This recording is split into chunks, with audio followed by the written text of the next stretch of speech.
Hi guys, so if you're needing some clearing out and organisational motivation, here it is. We had to clear out and scrub down the garage.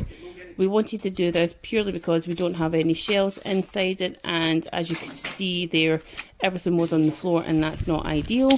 So we cleared everything out as well as organised it a wee bit more. Some of the kids' stuff, some tools, power tools, my mum's different kind of things. So hello Mr. Spider.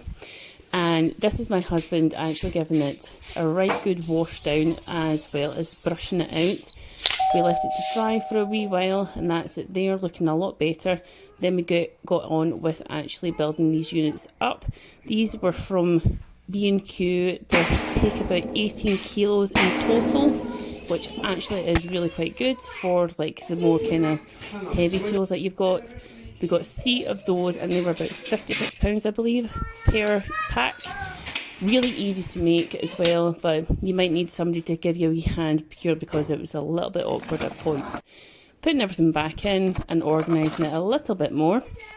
And yeah, that's it all done. Like, share and subscribe, and thank you so much for all my subscribers.